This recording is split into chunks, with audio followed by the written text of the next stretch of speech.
Sometimes your favorite people be lessons. Oof. Woo! Hold on. I'm spitting. Sometimes your favorite people be lessons. You thought y'all was going to the end, and God is like, yerp. God is not going to let you have peace in a situation that will contaminate his plan for you. That's a word for somebody. I'm going to say that one more time. God will not let you have peace in a situation that will contaminate his plan for you. What is up, y'all? Welcome to the Trilly Show. This is the late night edition, raw and uncut. And today I have a topic that has been sitting on my spirit for a very long time now. But I can only talk about these things when I feel called to talk about them or when I feel like I have enough experience to speak about it authentically. So it's time. So today I'm talking about taking my power back after toxic relationships and finding myself again. It's been a long time coming. I started shaking when I said that. It's really been a long time coming, y'all. If you know me, you know, I done been dragged through the mud. I done dragged myself through the mud. So first before we even get into that, I feel like we should talk about the root of these problems. Like, how do we even get to that part where we become toxic or we even settle for toxic relationships? Exhibit A, growing up in toxic environments. This stuff is hard for me. I know I always say this, but it's true. Like, it's not easy to talk about these things. I get anxious with the thought of discussing this stuff, and it's just so heavy, but we got to do it, right? Growing up in toxic environments. Trece, what happened to you? Well, I was an emotional child and I cried a lot. And, I don't know that I don't know I'm emotional at that age. I just know that I was easily hurt. My feelings were very fragile. So when I felt like I was being treated unfair or when I felt like someone was being mean to me, I cried about it and I wrote poetry and I would go in the bathroom and just write things and just cry by myself. And crying by myself should speak to the lack of nurture that I felt like I experienced in my environment, to where I had to do those things alone, especially when the one person that you want that nurturance from and should get it from was actually the person that was causing you the feelings in the first place. So I feel like my environment for me was it was chaotic. There was some chaos, unstable, I would say.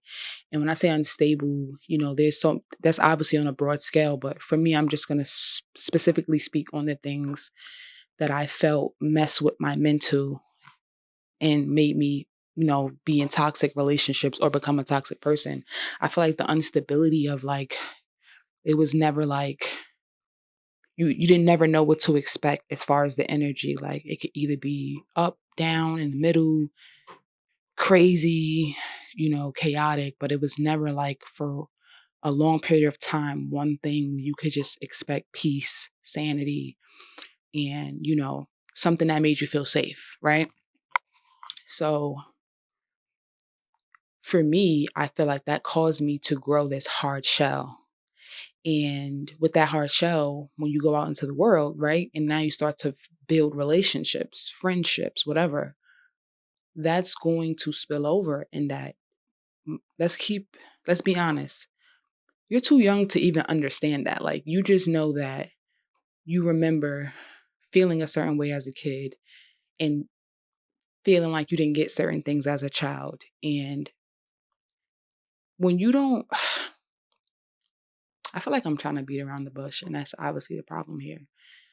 Because you know what it is? It's not my intention to fully speak on things that could affect other people in ways that seems like I have bad intentions, It's just me speaking my truth. But maybe I need to loosen up a little bit. So let me do that. Okay. Deep breaths, deep breaths. Okay. This is raw and uncut, right? So, okay. I didn't grow up with a great relationship with my mom. And great relationship for me is just feeling like I can trust her and that I could confide in her, right? And I'm saying at a young age, and I just felt because I didn't feel seen, and for many reasons, obviously that is. So with that being said, I didn't have no real example of what a good relationship looks like, what a healthy relationship looks like, what uh, communication looks like, speaking your feelings look like, honesty, um, being trustworthy, loving yourself, and knowing that you're worthy. I didn't have that. So when you go out into the world now, this is how you subconsciously see yourself, not even knowing. Like, you don't even know this yet. It's just how you are naturally showing up in the world until those problems and those conflict arise. Then you realize, like, wait, something's not right. So, with that being said, I'm out in the world now, and I feel this lack within myself naturally. I just noticed that I wasn't happy with who I was. And I feel like that caused me to look for things in people. Right. And we obviously know, like, that's automatically a red flag. Like, you don't go looking for things in people. You either be it or it comes to you naturally. Right. So now with me having this lack within myself, I feel like I became this person who just wanted to be seen and who wanted to play out this fantasy person instead of having the knowledge at the time to just become the person that I felt I wanted to be or that I could be. I rather had played it out. Then you meet another person who's probably doing the same thing, right?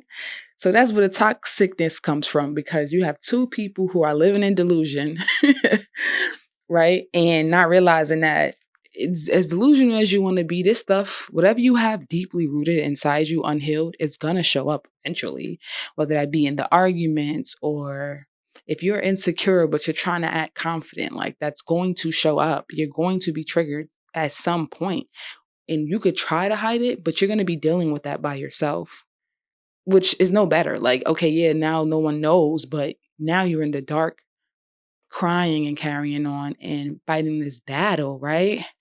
And that's how I felt. Like, I took it too far.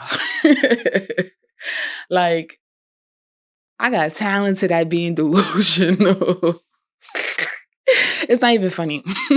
Imagine that. Like, though, seriously, like, I got talent. I got so good at it. Like, I made it my business, to become this person that made me feel safe. I was basically in survival mode. Like, I have to do what I have to do. I have to be whoever I have to be to survive and protect my feelings, because I didn't have no one to protect my feelings as a child, right?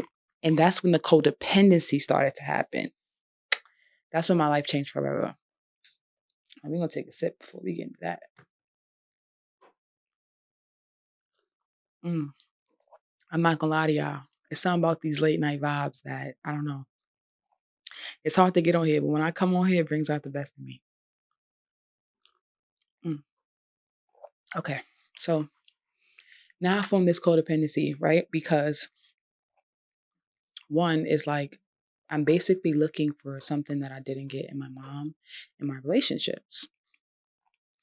So that makes me have this attachment to these people that was never meant to give me that feeling in the first place. And it drove me crazy, and I'm pretty sure it drove them crazy, because it's like, first of all, we're young, obviously, too. So we don't even have the capacity to love on that level yet. Like, and I'm talking about from my younger years. This is before I even become adult till now. This started at a young age where I found myself attached to people because I wanted to feel safe and I didn't feel like I had it in me to do things alone. And so I had to lean on my peers or intimate relationships to get that nurturance. And this carried on for years. I started dating, like seriously dating, I would say around 14 years old. Like, this is when I probably actually realized I had an issue. Like, before that, it was just fun or whatever. But after that, I remember like becoming this person that was just not a pretty person to be with because I was living in ego. I was living in my delusion. You know what I mean? And so there comes the serial dating and there comes the manipulation and that, and the just being persuasive and choosing people that were good for my ego, but not good for my heart and hurting them in the process. You know what I mean? So, and that's just the truth. Like, although I may have the good qualities and the great personality, my intentions weren't always good because I was seeking for something and I felt lack within myself, which made me become this toxic serial dater who it's like it's like a void, right? And you do whatever to get that void fulfilled, whether that be material things, drinking, smoking, dating, like you literally like you do whatever to feel whatever it is that you don't feel within yourself. And let me tell you, them days was dark. Like, I had good times, with some good people who, still we still have that love and respect for each other to this day because at the end of the day, one thing we can't deny is that we all grew up and we changed and we all could have been better, right? So, but them days was so dark because it took so many years from me, so many years. Like 14, I'm 28 now, and I'm just figuring it out a few years ago. Like, not a lot, a few.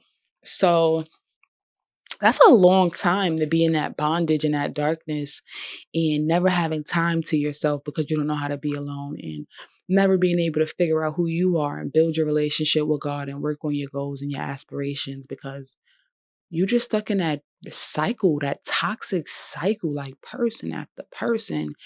And it's dark and it don't feel good, It feels like this, it's like it feels like your heart is chained up and like it's not even love. It's not. It's really like delusion. It's delusion, lust, and heartbreak. Like it's heartbreak.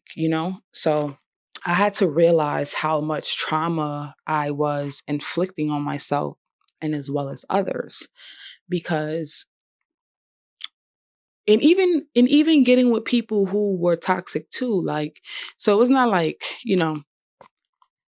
oh, it's just you're just this bad person. No, it's like they had things about them too that added on to those layers. So that's another thing. Like, you got to be mindful of who you're dating because imposter syndrome is real. Like, you could be feeling good about yourself. But if you get with a person who's always down and depressed and insecure, don't be surprised when you start feeling down and depressed and insecure.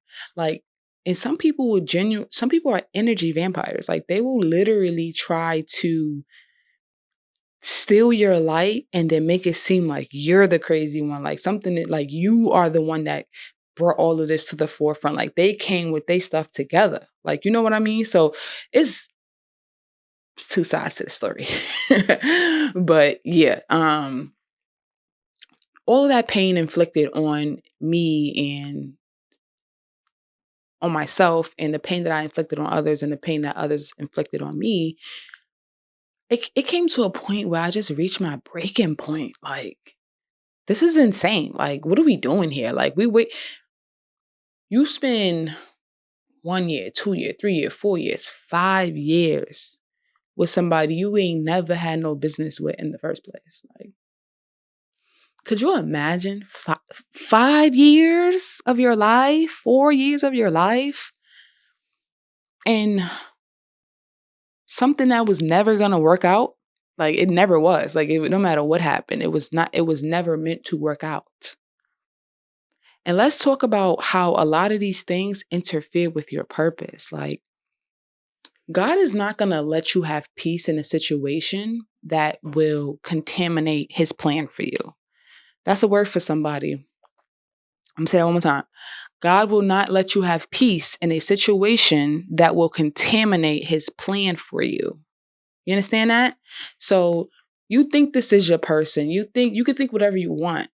But when God has a plan over your life and you believe that, he knows things that you don't know. He hears things that you didn't hear. He knows intentions that you don't know. A lot of the times we like to go off people's actions. Oh, they did this, they did that. But what were their intentions behind it? They really do it because they're a good person or because they're a people pleaser? Did they really do it because they love you or because they wanted to manipulate you into loving them so that they could get what they want from you? Like, you get what I'm saying? Like, it's so many ways to chop that up, but we have to realize and we have to check ourselves too. When we do things, we do good things, but our intentions are not clear and not that good. And then we wonder why we get hurt in the process. You know why? Because, yeah, you might be a nice, genuine person, but you have some issues too. Like, a lot of the things you do is because you don't feel worthy. And so your way of feeling worthy is choosing people over yourself. So if people validate you and people make you feel worthy, now you believe that versus just feeling it for yourself. Like, and that's something like your cup will never be full, never be full. And you're going to continue to feel like life is just taken away from you, and not always because somebody did something to you. We got to realize when we did it to ourselves. Like, it's no playing a victim all the time. Like, we choose the life that we live. We choose the people that we allow in our lives. And a part of that is, just looking back and having that awareness to say, like, yeah, this was wrong, yeah, that was wrong, but this is why. Sometimes the why is just so important. Like, sometimes you got to forget about what happened and just think about why it happened.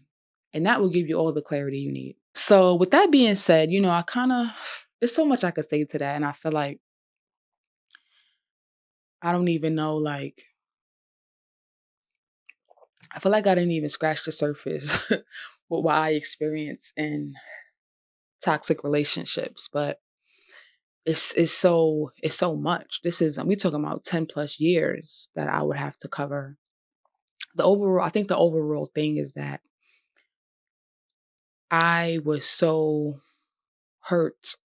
I was so hurt and my heart was so broken and my inner child was so fragile, and just that she never got a chance to feel things that, I prioritized having someone in my life off the strength of that, and not realizing that that thing could never sustain me. This person could never sustain me. Like, and no matter who I got, what relationship I was in, none of these people had the power that only God and myself could give me. Or, obviously my caregiver as a child. Those are the only three people who had that power. So obviously one didn't have the power to do it, which would have taught me how to do it. So I didn't know. And then, I didn't really know God at that time. I'm just learning God in this way for, I would say, about over 5 years now. Like, that's when I really started to build my relationship with God. Yeah. Right. Like, really, really started to build my relationship with God on a truly deeper level. I've always believed in God. I've always prayed, but it's a difference when you have an actual relationship with him. And my relationship with him changed my whole perspective on life. It changed my perspective on myself. It changed my perspective on the people that I love. And it allowed me to see life through a whole new lens, and to see people through a whole new lens. And now I guess I want to talk about how I got my power back, right? How did I take my power back after being in toxic relationships? How did I do that? The first things first is that you have to heal the parts of you that resonated with those people in the first place, right? Like, if you're insecure, if you are deprived of nurturance, if you don't believe in yourself, if you don't think you're good enough, like whatever it is that would allow you to even constantly choose that knowing it's not good for you, you have to get to the root of that problem to get past that pain. You know what I mean? So identify those things. Like you have to dig deep and say, well, what is wrong with me? Like, what am I lacking on? What is it that is causing me to attract those kind of people? Because you play a role in that. Like, it's not just that person's fault. Like, you have to look at yourself and say, well, why am I attracting these type of people? Why are these type of people attracted to me? And why do I let them in? Right? Or why am I this kind of person? Because not all of us, we've all been treated a bad way, but we've also treated people ways too, right? We're not perfect. So healing the parts of you that resonated with those people in the first place. For me, I felt like I had to heal my ego. My ego was bruised. I had to heal my ego. I had to heal my inner child. She was fragile since a young age. And, I realized that I held so much in for so long. Like, just imagine years of acting nonchalant and angry. I was so angry. I went from crying to just expressing this raw, aggressive, dominant emotion that was not who I was at my core. So I was living outside of myself for so long. You know how much pain I was in. Like, your spirit is just like this, like, ooh, like this is like, it wants to scream because it's like, you a crybaby, but here you are cursing, screaming, punching holes in the wall. And obviously anger is still a form of emotion. And that's obviously that sadness manifesting into anger, but it's not the emotion that you genuinely want to let out. You probably just want to let out a cry. You want somebody to probably rub your back and just hold you sometimes, right?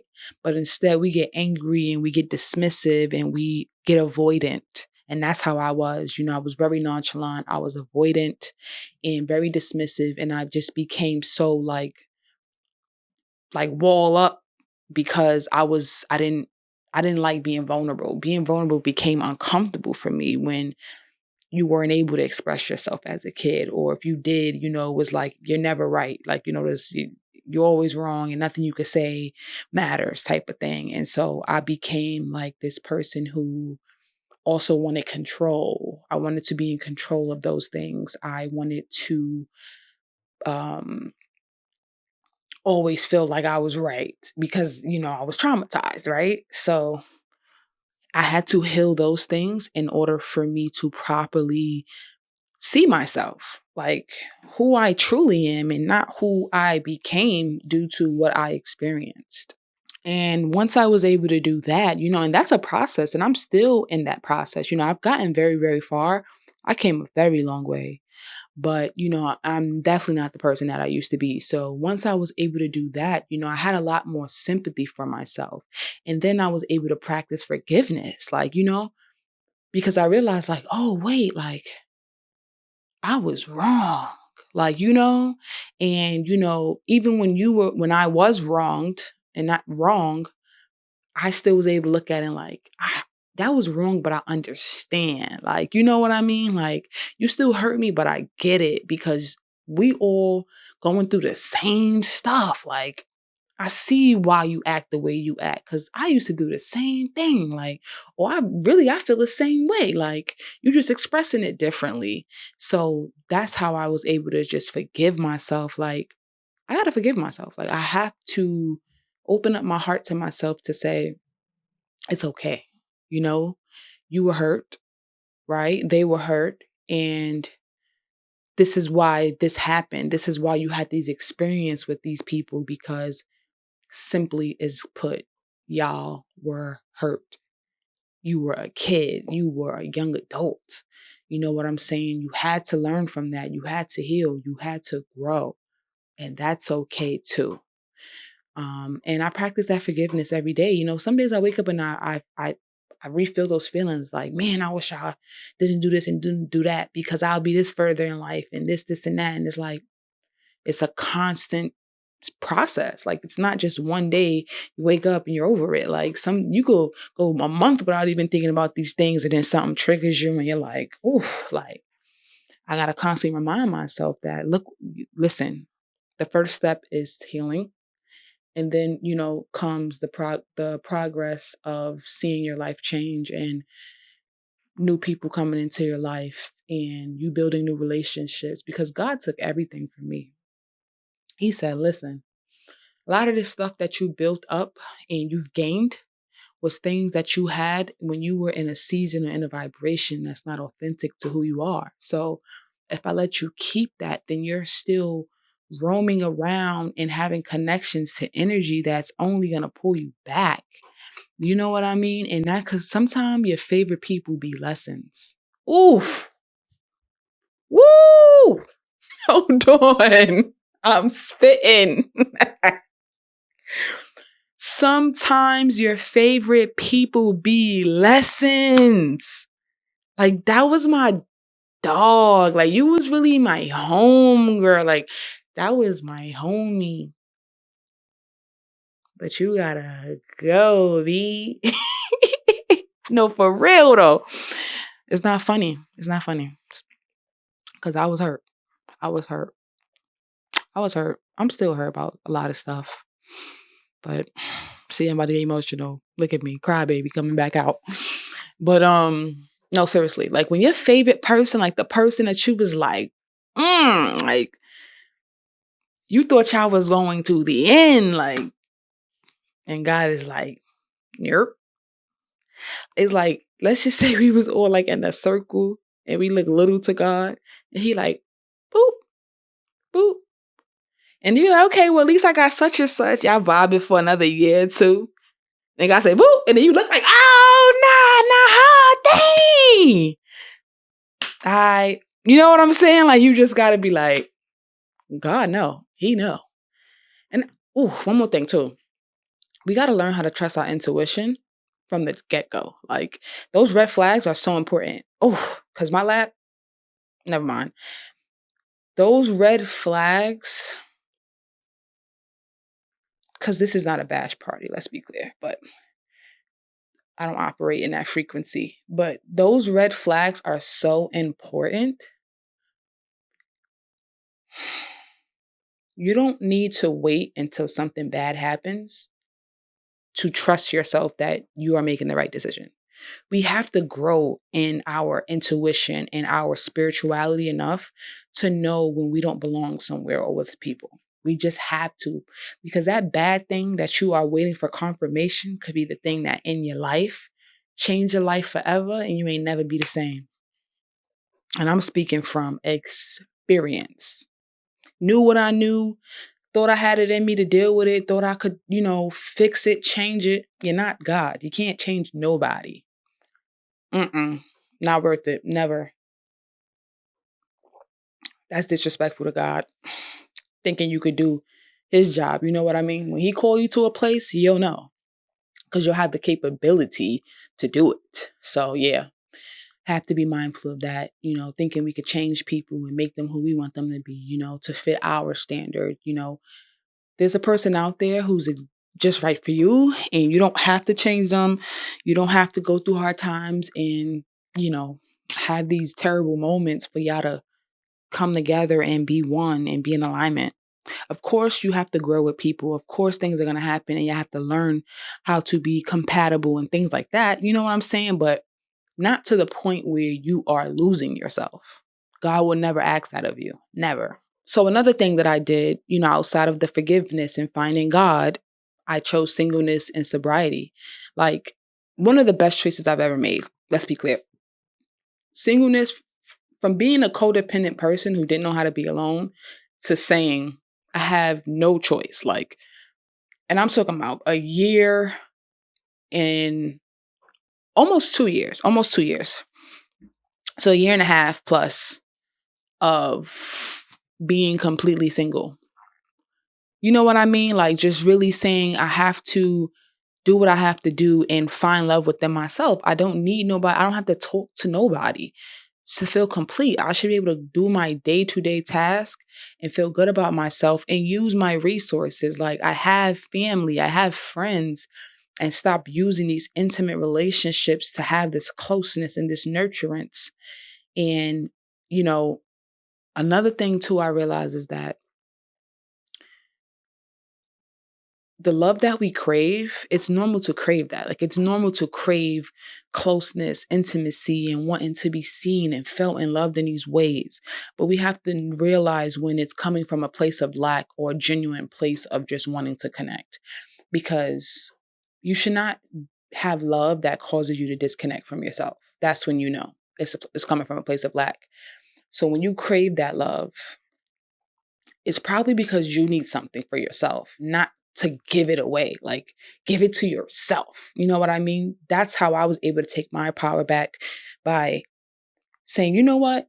If I feel this and I feel that, I'm not going to go and find somebody to imitate that feeling for or with to make me feel good. No, I'm going to work on giving it to myself.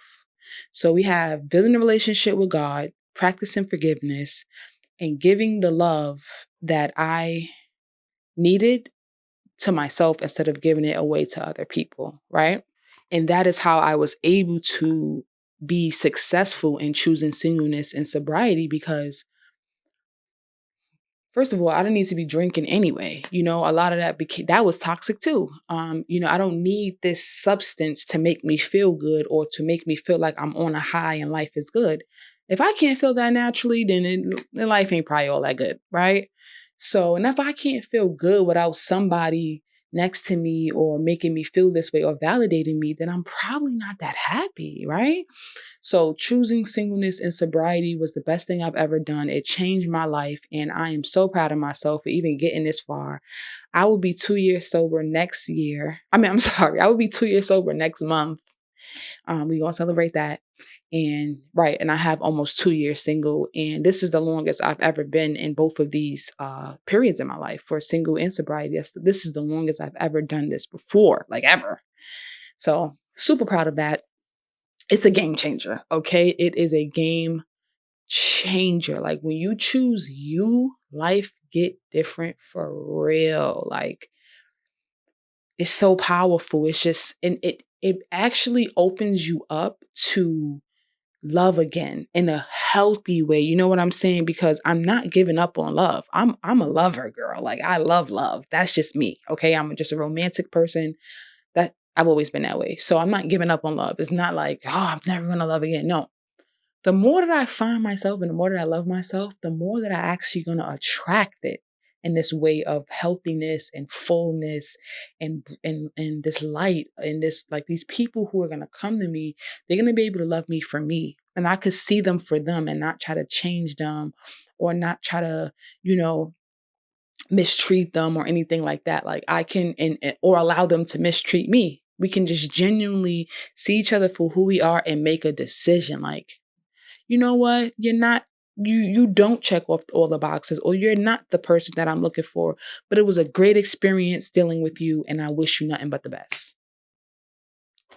Not let's drag this out 3-4 years until we hate each other and cause each other mental damage and trauma until we just can't take no more, knowing I'm not even your preference. Like I'm not even your type. Like I'm like you get what I'm saying? Like you really with me for this. Like you don't even really you ended up loving me. Like you get what I'm saying? Like you had a whole different ulterior motive when you came into this and then ended up like it's not authentic.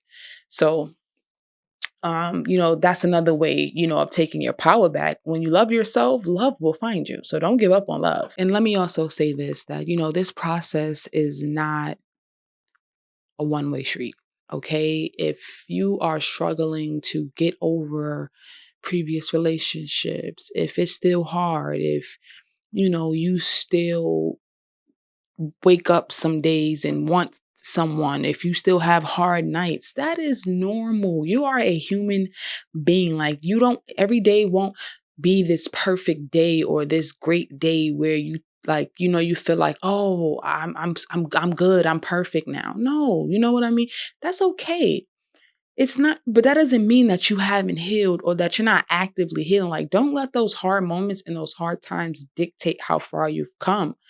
Stay in yourself. Stay in your love. Stay around some people who care about you.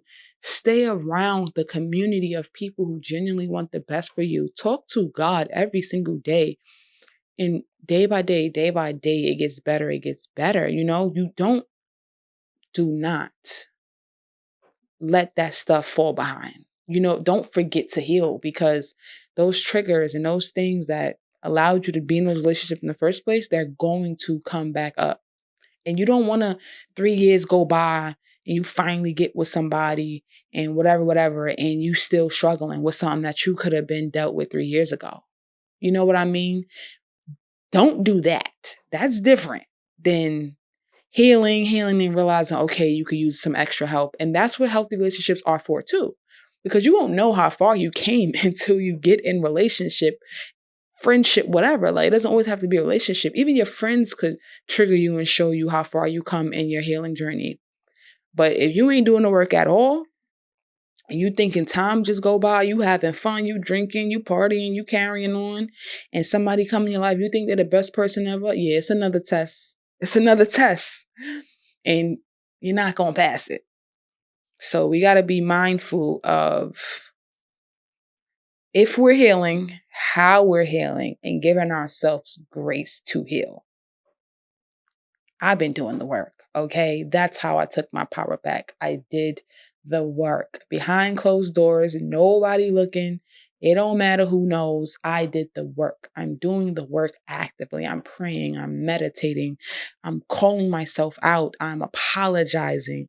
I am undoing the things that changed the course of my life, that changed the chemistry in my brain, that changed my subconscious mind, that allows me to just show up in these ways naturally. That takes work, guys. It's never going to be easy to just change your subconscious mind. Like, that's some heavy work. And I get it. I get it. I know it's hard. You know what I'm saying? That you wake up and you just want to go back, but it's like, promise you it's not worth it. You're going to God will not let you continuously stay in something. So it's either you keep going in this vicious cycle, or you choose love, you choose yourself, you choose light, and you grow. You are a flower growing out of the ground. Isn't that a miracle that something so pretty could grow out of something so rugged and dirt and all of that stuff? Something so beautiful could come out of that. Like, you are planted. You are not buried. It feels like you just stuck in this cage and you just feel planted. Planted. Start believing in yourself. Say those affirmations. Keep going, keep going, keep going. Day by day, little by little, before you know it, you're going to spurt. Is that even a word? Let's go back. You're going to burst out of the ground. And your wings going to come out. And they're going to be like, yo, that's a butterfly. And you're going to have boundaries. She float like a butterfly, but she sting like a bee. You know what I'm saying? And not sting like her. Sting like, I got fire in me. Okay? This is the girl with purpose. This is a girl with a plan. I sting like a bee. Like, you're a flower, so the bees come to you. And all you have to do is just be.